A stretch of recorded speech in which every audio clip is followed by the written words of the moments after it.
Merci Monsieur Cavard. La parole est à Monsieur Jean-Noël Carpentier pour le groupe RRDP.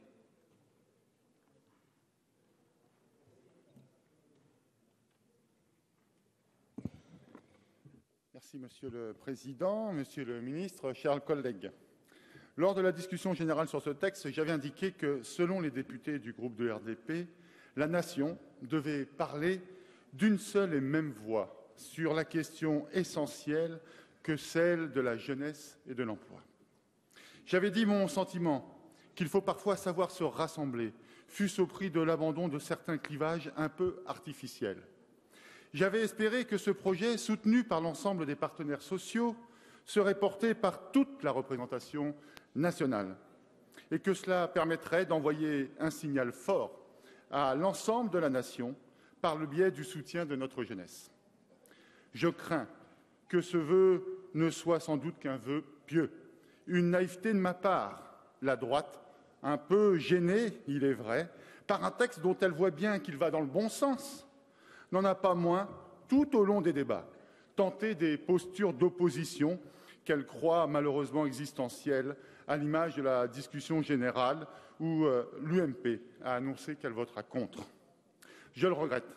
La jeunesse mérite beaucoup plus que cela. Et je n'ai d'ailleurs entendu de ce côté-là de l'hémicycle que de faux arguments, des prétextes, voire des doutes, non sur le fond, mais sur la forme du texte, ou encore sur l'incertitude de la réussite du dispositif. Qui ne tente rien ne peut rien. Et personne ne peut lire dans le marc du café. À vous entendre, mesdames, messieurs de l'opposition, il faudrait laisser faire et attendre des jours meilleurs. Nous avons choisi l'action. Monsieur le ministre, chers collègues, oui, nous sommes favorables au projet de contrat de génération. Ce dispositif est positif. Oh, bien sûr, il ne va pas résorber à lui seul les effets de la crise et les conséquences de la politique néfaste menée par la droite ces 10 dernières années. Mais, oui, messieurs, dames, il affiche clairement l'ambition de s'attaquer au double fléau qui est celui du chômage des jeunes et celui du chômage des salariés plus âgés. Et nous le savons bien, les jeunes sont touchés de plein fouet par la crise. Le taux de chômage de 25% dans cette catégorie d'âge est devenu insupportable. Il précarise notre jeunesse, rompt ses espérances et handicape lourdement notre économie. La situation des seniors n'est malheureusement pas meilleure, on le sait tous.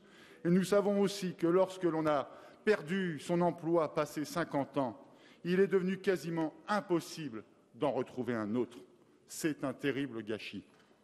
Aussi, plutôt que de mettre en concurrence les générations, entre elles, ce texte prévoit de les associer. Et lors de son évaluation, nous serons, pour notre part, extrêmement attentifs aux résultats en termes de formation et veillerons aux effets d'aubaine inhérents à ce type de dispositif.